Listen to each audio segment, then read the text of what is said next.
ಬಂಧುಗಳೇ ನಮಸ್ಕಾರ, ಹೇಗಿದ್ದೀರಿ ನೀವೆಲ್ಲರೂ? ನಾನು ಸುಬ್ರಹ್ಮಣ್ಯ ಎಸ್ ಹಂಡಿಗೆ. ಬಂಧುಗಳೇ, ಈ ಘಟನೆ ಪ್ರತಿಯೊಬ್ಬರ ಕಣ್ಣಲ್ಲೂ ಕಣ್ಣೀರು ತರಿಸುತ್ತೆ. ಅಂಥದ್ದೊಂದು ಭೀಕರ ಘಟನೆಗೆ ನಮ್ಮ ರಾಜ್ಯ ಸಾಕ್ಷಿಯಾಗಿದೆ. ಬಡವರ ಸಾವಾದಂಥ ಕಾರಣಕ್ಕಾಗಿ ಹೆಚ್ಚು ಸುದ್ದಿ ಆಗಲಿಲ್ಲ, ಸದ್ದು ಕೂಡ ಆಗಲಿಲ್ಲ. ನ್ಯಾಯ ಬೇಕು ಎನ್ನುವಂತಹ ಪ್ರತಿಭಟನೆ, ಆಕ್ರೋಶ ಅಂಥದ್ದು ಯಾವುದು ಕೂಡ ವ್ಯಕ್ತವಾಗಲಿಲ್ಲ. ಸೋಷಿಯಲ್ ಮೀಡಿಯಾದಲ್ಲೂ ಕೂಡ ಈ ಸುದ್ದಿ ಹೆಚ್ಚಾಗಿ ಕಾಣಲೇ ಇಲ್ಲ. ಅದೇ ಬಡವರ ಜಾಗದಲ್ಲಿ ಯಾರಾದರೂ ಶ್ರೀಮಂತರಿದ್ದರೆ, ಉದ್ಯಮಿಗಳು, ಸೆಲೆಬ್ರಿಟಿಗಳು, ನಟ ನಟಿಯರು, ರಾಜಕಾರಣಿಗಳು ಯಾರಾದಿದ್ದರೆ ವಿಪರೀತ ಸುದ್ದಿ ಆಗ್ತಿತ್ತು. ಸೋಷಿಯಲ್ ಮೀಡಿಯಾದಲ್ಲಂತೂ ವಿಪರೀತ ಅಂದರೆ ವಿಪರೀತ ವೈರಲ್ ಆಗ್ತಾ ಇತ್ತು. ಆದರೆ ಅಂಥದ್ದೇನೂ ಕೂಡ ಆಗಲಿಲ್ಲ. ಯಾಕಂದರೆ ಬಡವರ ಸಾವು, ಸಾಧಾರಣವಾಗಿ ಬಡವರ ಸಾವು ಹಾಗೆ ಆಗಬಿಡುತ್ತೆ, ಹೆಚ್ಚು ಸುದ್ದಿ ಆಗೋದಿಲ್ಲ ಅಥವಾ ಜನ ಕೂಡ ಜಾಸ್ತಿ ತಲೆ ಕೆಡಿಸ್ಕೊಳ್ಳೋಕೆ ಹೋಗೋದಿಲ್ಲ. ಬಂಧುಗಳು, ಯಾಕೆ ಆರಂಭದಲ್ಲಿ ಕಣ್ಣೀರು ತರಿಸುವಂಥ ಘಟನೆ ಅಂತ ಹೇಳಿದೆ ಅಂದರೆ, ಒಂದು ಅಪಘಾತ ಎರಡು ಕುಟುಂಬದ ನೆಮ್ಮದಿಯನ್ನ ಕಿತ್ಕೊಂಡು ಬಿಟ್ಟಿದೆ. ಅಷ್ಟು ಮಾತ್ರ ಅಲ್ಲ, ಇಡೀ ಊರಿನಲ್ಲಿ ಸ್ಮಶಾನ ಮೌನ ಆವರಿಸುವಂತಾಗಿದೆ. ಅದಕ್ಕೆ ಕಾರಣ ಏನಪ್ಪಾ ಅಂದ್ರೆ, ಒಂದೇ ಅಪಘಾತ ಒಂದೇ ಕುಟುಂಬದ 5 ಮಂದಿ ಪ್ರಾಣವನ್ನ ಕಳ್ಕೊಂಡು ಬಿಟ್ಟಿದ್ದಾರೆ. ಬಂಧುಗಳ ದೃಶ್ಯವನ್ನ ತೋರಿಸೋದಕ್ಕೆ ಸಾಧ್ಯ ಆಗೋದಿಲ್ಲ, ಅಷ್ಟೊಂದು ಭೀಕರವಾಗಿದೆ. ತುಂಬಾ ಜನರನ್ನ ಡಿಸ್ಟರ್ಬ್ ಮಾಡುವ ರೀತಿಯಲ್ಲಿದೆ ದೃಶ್ಯ. ಆ ದೃಶ್ಯವನ್ನ ನೋಡ್ತಾ ಇದ್ರೆ ಎಂಥವರಿಗೂ ಕೂಡ ಅಪ್ಪಿತಪ್ಪಿ ಇಂತಹ ಪರಿಸ್ಥಿತಿ ನಮ್ಮ ಶತ್ರುಗೂ ಬರಬಾರದು ಎನ್ನುವ ರೀತಿಯಲ್ಲಿ ಹೇಳ್ತಾರೆ. ಅವರ ದೇಹ ಎಲ್ಲವೂ ಕೂಡ ಚೆಲ್ಲಾಪಿಲ್ಲಿಯಾಗಿ ಬಿದ್ದು ಬಿಟ್ಟಿದೆ. ಸ್ಪಾಟ್ನಲ್ಲಿ ಅಷ್ಟೂ ಮಂದಿ ಪ್ರಾಣವನ್ನ ಕಳ್ಕೊಂಡಿದ್ದಾರೆ. ಅದರಲ್ಲೂ ಕೂಡ ಒಂದೇ ಕುಟುಂಬದ 5 ಮಂದಿ ಪ್ರಾಣ ಕಳ್ಕೊಂಡಿದ್ದಾರಲ್ಲ, ಅದರಲ್ಲಿ 3 ಪುಟ್ಟ ಮಕ್ಕಳು. 3 ಮಕ್ಕಳು ಸೇರಿ ಒಟ್ಟು 5 ಮಂದಿ ಅಷ್ಟೊಂದು ಭೀಕರವಾಗಿ ಪ್ರಾಣವನ್ನ ಕಳ್ಕೊಂಡು ಬಿಟ್ರು. ಘಟನೆ ಏನು ಅನ್ನೋದನ್ನ ವಿವರಿಸ್ತಾ ಹೋಗ್ತೀನಿ, ಕೇಳಿ. ಬಂಧುಗಳೇ, ಈ ಸುದ್ದಿಯನ್ನ ನಿಮ್ಮ ಮುಂದೆ ಇಡೋದಕ್ಕೆ ಕಾರಣ, ಒಂದೇ ಕುಟುಂಬದ 5 ಮಂದಿ ಪ್ರಾಣವನ್ನ ಕಳ್ಕೊಂಡಿದ್ದಾರೆ. ಅದಕ್ಕೂ ಮಿಗಿಲಾಗಿ ಈ ಘಟನೆ ನಮ್ಮೆಲ್ಲರಿಗೂ ಕೂಡ ಎಚ್ಚರಿಕೆಯ ಪಾಠ ಆಗಲೇಬೇಕು. ಅದೆಷ್ಟೇ ಜಾಗೃತಿ ಮೂಡಿಸಿದ್ರು ಕೂಡ, ಅದೆಷ್ಟೇ ಜನರಲ್ಲಿ ಎಚ್ಚರಿಕೆಯನ್ನ ಮೂಡಿಸಿದ್ರು ಕೂಡ ಮತ್ತೆ ಇಂತಹ ತಪ್ಪನ್ನ ಮಾಡಿ ಎಡವಟ್ಟನ್ನ ಮಾಡ್ಕೊಳ್ತಾನೆ ಇರ್ತಾರೆ. ಇಲ್ಲಿ ಏನಾಗಿದೆ ಅಂದ್ರೆ, ಒಂದೇ ಬೈಕ್ನಲ್ಲಿ ಒಂದೇ ಕುಟುಂಬಕ್ಕೆ ಸಂಬಂಧಪಟ್ಟಂತ 5 ಮಂದಿ ಪ್ರಯಾಣವನ್ನ ಮಾಡ್ತಾ ಇದ್ರು.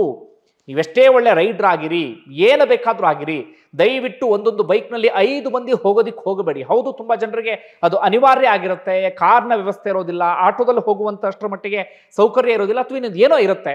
ಆದರೆ ಈ ರೀತಿಯಾಗಿ ಒಂದೇ ಬೈಕ್ನಲ್ಲಿ 5 ಜನ ಹೋದ್ರೆ ನಿಮ್ಮ ಇಡೀ ಕುಟುಂಬವೇ ಸರ್ವನಾಶ ಆಗುವಂತ ಪರಿಸ್ಥಿತಿ ಎದುರಾಗ್ಬಿಡುತ್ತೆ. ಜೊತೆಗೆ ಜೀವನ ಪೂರ್ತಿ ನಿಮ್ಮ ಕುಟುಂಬ ಕಣ್ಣೀರಲ್ಲೇ ಕೈ ತೊಳೆಯುವಂತ ಪರಿಸ್ಥಿತಿ ಆಗಿಬಿಡುತ್ತೆ. ಒಂದು ಸಾವು ಇಡೀ ಕುಟುಂಬದ ನೆಮ್ಮದಿಯನ್ನು ಕಿತ್ಕೊಂಡು ಬಿಡುತ್ತೆ. ಹೀಗಾಗಿ ದಯವಿಟ್ಟು ಇಂತಹ ತಪ್ಪನ್ನ, ಎಡವಟ್ಟನ್ನ ಯಾರೂ ಕೂಡ ಮಾಡೋದಕ್ಕೆ ಹೋಗ್ಲೇಬೇಡಿ. ರಸ್ತೆ ಎಷ್ಟೇ ಚೆನ್ನಾಗಿರ್ಲಿ, ನೀವೆಷ್ಟೇ ಒಳ್ಳೆ ರೈಡರ್ ಆಗಿರ್ಲಿ, ನಿಮ್ಮ ಬೈಕ್ ಎಷ್ಟೇ ಸುಸ್ಥಿತಿಯಲ್ಲಿ ಇರಲಿ, ದಯವಿಟ್ಟು ಈ ರೀತಿ ಮಾಡೋದಕ್ಕೆ ಹೋಗಬೇಡಿ. ಘಟನೆಯ ವಿವರವನ್ನ ಗಮನಿಸ್ತಾ ಹೋಗೋಣ. ಅದನ್ನು ಹೇಳೋಕ್ಕೂ ಮುನ್ನ ಒಂದು ವಿಚಾರವನ್ನು ಇಲ್ಲಿ ಪ್ರಸ್ತಾಪ ಮಾಡ್ತೀನಿ. ಇವತ್ತು ಅವರ ಕುಟುಂಬದವರು ಮಾತಾಡ್ತಾ ಇದ್ರು.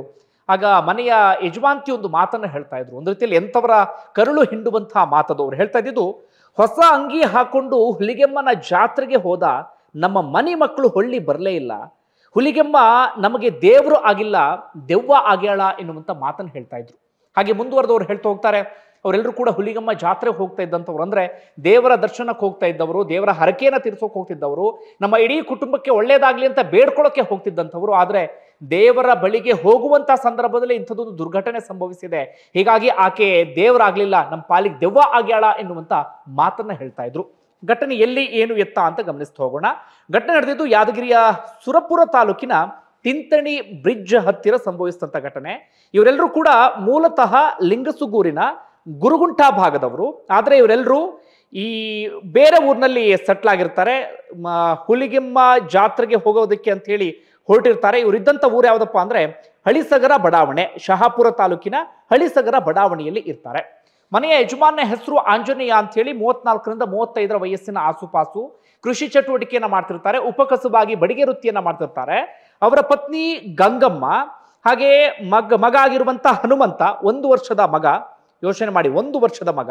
ಹಾಗೆ ಗಂಗಮ್ಮನ ಅಣ್ಣನ ಮಕ್ಕಳು ಪವಿತ್ರ 5 ವರ್ಷ, ಹಾಗೆ ರಾಯಪ್ಪ 3 ವರ್ಷ. ಈ 3 ಮಕ್ಕಳು, ಆಂಜನೇಯ, ಗಂಗಮ್ಮ, ಎಲ್ಲರೂ ಕೂಡ ಒಂದೇ ಬೈಕ್ನಲ್ಲಿ ಹೋಗ್ತಾ ಇದ್ರು.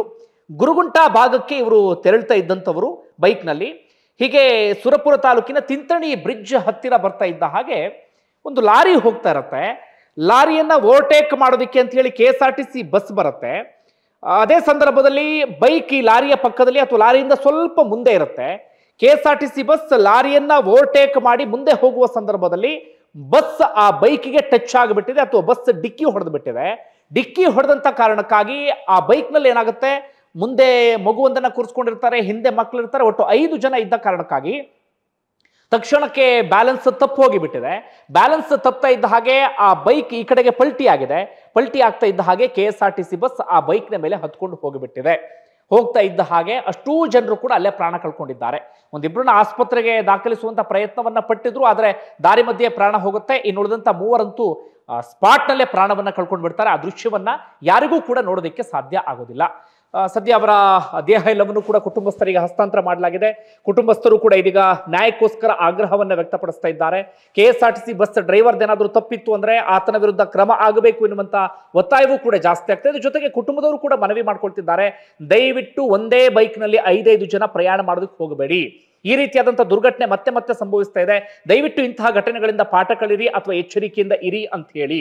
ನೋಡಿ, ಇಲ್ಲೂ ಕೂಡ ಅಂದ್ರೆ ಅವರು 5 ಜನ ಹೋಗ್ತಿದ್ದಕ್ಕೆ ಪ್ರಾಣವನ್ನ ಕಳ್ಕೊಂಡ್ರು ಅಂತ ನಾನು ನೇರವಾಗಿ ಹೇಳ್ತಾ ಇಲ್ಲ, ಆದ್ರೆ ಬೇರೆಯವರಿಗೆ ಹೀಗಾಗಬಹುದು. ಜೊತೆಗೆ ಇಲ್ಲೂ ಕೂಡ ಏನಾದ್ರೂ ಬೈಕ್ನಲ್ಲಿ ಇಬ್ಬರೇ ಇದ್ದಿದ್ರೆ ತಕ್ಷಣ ಕೆಲವಾದ್ರೂ ಬ್ಯಾಲೆನ್ಸ್ ಸಿಗ್ತಾ ಇತ್ತೇನೋ, ಜಸ್ಟ್ ಬೈಕ್ ಆ ಕಡೆ ಪಲ್ಟಿ ಆಗಿದ್ರು ಕೂಡ ಅವರು ಪ್ರಾಣವನ್ನ ಉಳಿಸ್ಕೊಳ್ಳುವಂತ ಸಾಧ್ಯತೆ ಇತ್ತು.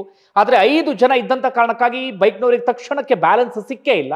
ಈ ಕಡೆಗೆ ಬೈಕ್ ಬಿದ್ದು ಬಿಡುತ್ತೆ, KSRTC ಬಸ್ ಹತ್ತು ಬಿಡುತ್ತೆ, ಎಲ್ಲರೂ ಕೂಡ ಪ್ರಾಣವನ್ನ ಕಳ್ಕೊಂಡು ಬಿಡ್ತಾರೆ.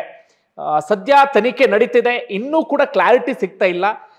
ಇದನ್ನ ಗಮನಿಸಿದಂತವ್ರು ಈ ಮಾತನ್ನು ಹೇಳ್ತಿದ್ದಾರೆ. ಲಾರಿಯನ್ನ ಓವರ್ಟೇಕ್ ಮಾಡೋದಕ್ಕೆ ಹೋಗಿ KSRTC ಬಸ್ ಮುಂದೆ ಬಂತು, ಆಗ ಬೈಕ್ಗೆ ಡಿಕ್ಕಿ ಆಯ್ತು ಎನ್ನುವ ರೀತಿಯಲ್ಲಿ ಇನ್ನೂ ಕ್ಲಾರಿಟಿ ಸಿಗಬೇಕಾಗತ್ತೆ. ಜೊತೆಗೆ KSRTC ಬಸ್ನವರು ಕೂಡ ಸ್ವಲ್ಪ ಇಂಥದ್ರ ಕಡೆ ಗಮನವನ್ನ ಕೊಡಲೇಬೇಕು. ಯಾಕಂದ್ರೆ ಮತ್ತೆ ಮತ್ತೆ ಇಂತಹ ಅಪಘಾತಗಳಿಗೆ ಅವ್ರು ಕಾರಣ ಆಗ್ತಿದ್ದಾರೆ. ತುಂಬಾ ಸಂದರ್ಭದಲ್ಲಿ KSRTC ಬಸ್ಗಳೇ ಸುಸ್ಥಿತಿಯಲ್ಲಿ ಇರೋದಿಲ್ಲ, ಆ ಕಾರಣಕ್ಕಾಗಿ ಅಪಘಾತ ನಡೆಯುತ್ತೆ. ಇನ್ನು ತುಂಬಾ ಸಂದರ್ಭದಲ್ಲಿ ಬಸ್ ಸುಸ್ಥಿತಿಯಲ್ಲಿ ಇರುತ್ತೆ, ಡ್ರೈವರ್ ರ್ಯಾಶ್ ಡ್ರೈವಿಂಗ್ ನ ಕಾರಣಕ್ಕಾಗಿಯೋ ಓವರ್ಟೇಕ್ ಮಾಡೋದಕ್ಕೆ ಹೋಗಿಯೋ ಇನ್ನೊಂದೇನೋ ಎಡವಟ್ಟು ಮಾಡಿ ಬೇರೆಯವರ ಜೀವವನ್ನ ಬಲಿ ಪಡಿತಾ ಇದ್ದಾರೆ. ಒಮ್ಮೊಮ್ಮೆ ಅವರು ಪ್ರಯಾಣ ಮಾಡ್ತಿದ್ದ ಬಸ್ಸೇ ಪಲ್ಟಿ ಹೊಡಿಸೋದು ಅಥವಾ ಬಸ್ಸನ್ನು ತಗೊಂಡೋಗಿ ಎಲ್ಲೋ ಹಾಕಿಬಿಡೋದು, ಬಸ್ಸನ್ನು ಡಿಕ್ಕಿ ಹೊಡಿಸ್ಬಿಡೋದು, ಇಂಥದ್ದು ಮಾಡ್ತಿದ್ದಾರೆ. ಇಲ್ಲ ಅಂತಂದ್ರೆ ಬೇರೆಯವರ ಜೀವವನ್ನ ಬಲಿ ತೆಗೆದುಕೊಳ್ಳುವಂತ ಕೆಲಸವನ್ನ ಮಾಡ್ತಿದ್ದಾರೆ. ಹೀಗಾಗಿ ಆದಷ್ಟು ಎಚ್ಚರಿಕೆಯನ್ನು ವಹಿಸಲೇಬೇಕು. ಈ ಅಪಘಾತದಲ್ಲಿ ಏನಾದ್ರೂ KSRTC ಬಸ್ ಡ್ರೈವರ್ ತಪ್ಪು ಇತ್ತು ಅಂತ ಆದ್ರೆ ಅವ್ರ ವಿರುದ್ಧ ಕ್ರಮ ತೆಗೆದುಕೊಳ್ಳಲೇಬೇಕಾಗತ್ತೆ. ನೋಡಿ, 2 ಕುಟುಂಬ ಇವತ್ತು ಎಂಥ ಪರಿಸ್ಥಿತಿಯಲ್ಲಿ ಅಂತ ಹೇಳಿ, ಜೊತೆಗೆ 2 ಕುಟುಂಬದ ನೆಮ್ಮದಿ ಖುಷಿ ಎಲ್ಲವನ್ನೂ ಕೂಡ ಕಿತ್ಕೊಂಡಂಗೆ ಆಗ್ಬಿಟ್ಟಿದೆ. ಒಂದು ಕುಟುಂಬದಲ್ಲಿ 3 ಜನ ತೀರ್ಕೊಂಡು ಬಿಟ್ರ, ಹಾಗೆ ಗಂಗಮ್ಮ ಅನ್ನುವಂಥವ್ರ ಅಣ್ಣನ ಮಕ್ಕಳಿಬ್ರು, ಅವರಿಗೆ 2 ಮಕ್ಕಳನ್ನು ಕೂಡ ಕಳ್ಕೊಳ್ಳುವಂತ ಪರಿಸ್ಥಿತಿ ಆ ಕುಟುಂಬಕ್ಕೆ ಎದುರಾಗ್ಬಿಟ್ಟಿದೆ. ಒಟ್ಟಾರೆ 2 ಕುಟುಂಬದ ನೆಮ್ಮದಿ ಖುಷಿ ಶಾಂತಿ ಎಲ್ಲವೂ ಕೂಡ ಭಂಗ ಆಗಿಬಿಟ್ಟಿದೆ. ಹೀಗಾಗಿ ಯಾರ ತಪ್ಪು ಅಂತ ಹೇಳಿ ಸರಿಯಾದ ರೀತಿಯಲ್ಲಿ ತನಿಖೆ ಆಗಬೇಕು, ತಪ್ಪಿತಸ್ಥರ ವಿರುದ್ಧ ಕ್ರಮ ಆಗಲೇಬೇಕಾಗುತ್ತೆ. ಸದ್ಯ ಜಿಲ್ಲಾ ಉಸ್ತುವಾರಿ ಸಚಿವರು ಇದಕ್ಕೆ ಸಂಬಂಧಪಟ್ಟಾಗ ಭರವಸೆ ಕೊಟ್ಟಿದ್ದಾರೆ, ನಾವು ಸರಿಯಾದ ರೀತಿಯಲ್ಲಿ ತನಿಖೆಯನ್ನು ಮಾಡ್ತೀವಿ, ಯಾರ ತಪ್ಪಿದೆ ಅವರ ವಿರುದ್ಧ ಕ್ರಮವನ್ನು ತೆಗೆದುಕೊಳ್ತೀವಿ ಅಂತ ಹೇಳಿ. ಒಟ್ಟಾರೆ ಕೊನೆಯದಾಗಿ ಇದೇ ಮಾತನ್ನು ನಾನು ಹೇಳೋದು, ಎಚ್ಚರಿಕೆಯನ್ನು ಮೂಡಿಸುವಂತ ಉದ್ದೇಶದಿಂದಲೇ ಈ ವಿಡಿಯೋವನ್ನು ನಿಮ್ಮ ಮುಂದೆ ಇಡ್ತಿದ್ದೇನೆ. ದಯವಿಟ್ಟು ರಸ್ತೆಯಲ್ಲಿ ಹೋಗುವ ಸಂದರ್ಭದಲ್ಲಿ ಅದೆಷ್ಟೇ ಎಚ್ಚರಿಕೆಯನ್ನು ವಹಿಸಿದ್ರೂ ಕೂಡ ಸಾಲದು, ಸ್ವಲ್ಪ ಎಡವಟ್ಟಾದ್ರೂ ಕೂಡ ಇಂಥದ್ದೆಲ್ಲವೂ ಕೂಡ ಆಗತ್ತೆ. ನೀವೇನೋ ಹೊರಟೋಗ್ಬಿಡ್ತೀರಿ, ಆದ್ರೆ ನಿಮ್ಮ ಕುಟುಂಬದವರು ಜೀವನ ಪರ್ಯಂತ ನರಳಾಡಬೇಕು, ಜೀವನ ಪರ್ಯಂತ ಒದ್ದಾಡುವಂತ ಪರಿಸ್ಥಿತಿ ಎದುರಾಗ್ಬಿಡುತ್ತೆ. ಒಂದು ಕುಟುಂಬದಲ್ಲಿನ ಸಾವು ಆ ಇಡೀ ಕುಟುಂಬವನ್ನ ಅಲ್ಲೋಲ ಕಲ್ಲೋಲ ಮಾಡುತ್ತೆ. ಇಡೀ ಕುಟುಂಬದ ಎಲ್ಲವನ್ನೂ ಕೂಡ ಆರ್ಥಿಕ ಪರಿಸ್ಥಿತಿ, ಬೇರೆ ಮತ್ತೊಂದು ಮಗದೊಂದು ಎಲ್ಲವನ್ನೂ ಏರುಪೇರು ಮಾಡಿಬಿಡುತ್ತೆ. ಹೀಗಾಗಿ ಆದಷ್ಟು ಹುಷಾರಾಗಿರಿ. ಬಂಧುಗಳೇ, ನಿಮ್ಗೆ ಏನಿಸುತ್ತೆ ಕಮೆಂಟ್ ಬಾಕ್ಸ್ ಅಲ್ಲಿ ಮೆನ್ಷನ್ ಮಾಡಿ. ಧನ್ಯವಾದ ವಿಡಿಯೋ ನೋಡಿದ್ದಕ್ಕಾಗಿ.